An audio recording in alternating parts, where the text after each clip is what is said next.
أعوذ بالله من الشيطان الرجيم. بسم الله الرحمن الرحيم. بسم الله الرحمن الرحيم. الحمد لله وأشهد أن لا إله إلا الله وأشهد أن محمدا رسول الله صلى الله عليه وسلم. اللهم صل على محمد. اللهم صل على محمد. اللهم صل على محمد صلى الله عليه وسلم. Greetings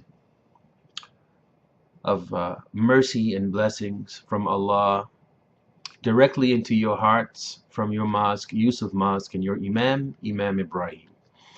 I would like to give you very briefly a verb, walaja yaliju.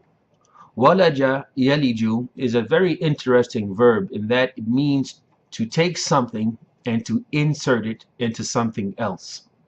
And this comes from a hadith that uses this exact verb in the form of yaliju.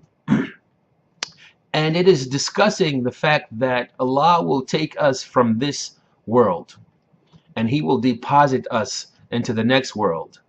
And in doing so, we will stand before two realities that are permanent. Imma ila Jannah wa imma ila nar. Either we will go to Jannah or we will go to nar. We will go to paradise or we will go to hellfire. We ask Allah to give us paradise eternally, and we seek His forgiveness against the penalty, the eternal penalty of hellfire. Rabbana Ameen. To this end, Muhammad sallallahu alaihi wasallam gives us instruction as to how those of us who we hope all of us will be going to Jannah get there, and those of us who don't make it there, why they will end up going to hellfire. And in that, Abu Hurairah radiallahu anhu says in a hadith that our Prophet says, أكثر ما يلج به الإنسان النار الأجوفان الفرج والفم وأكثر ما يلج به الإنسان الجنة تقوى الله وحسن الخلق. Muhammad sallallahu alayhi wasallam instructing us beginning with hellfire, saying the two main reasons that people will go to hellfire are, number one, they don't have control over their sexual desires, and so they fornicate, and that will be a reason for them going to hellfire. Secondly, they do not control their tongues. They backbite, they say bad things about people, and they speak ill in general terms.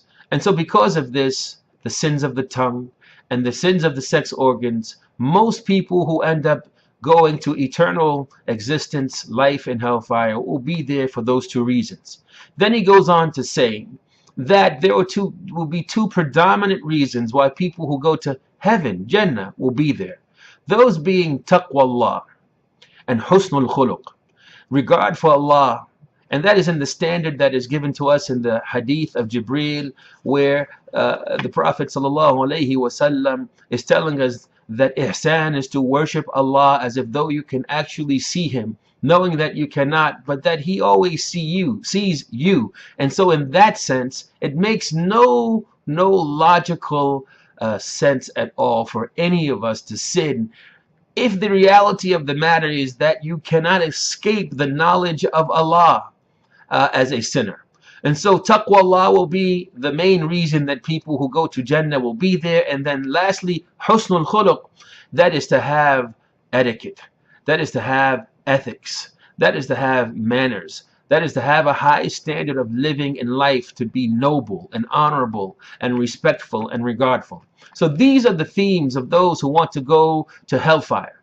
We ask Allah in this moment of truth, as we have heard the words of Muhammad sallallahu alaihi wasallam come into our life, that He gives us because of our taqwa, because of our regard for Him, and because of our husnul khuluq, our morality and our ethics, that Allah accepts our work on this plane of earth that is temporary, and He gives us the eternal bliss of Jannah. Rabbana Ameen.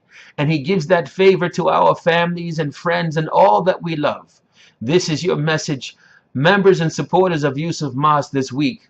I pray to Allah that it has gone inside your heart and that it will effect the type of change in your life that nets you in the final analysis the reward of Jannah. Assalamu alaikum wa rahmatullahi wa barakatuh.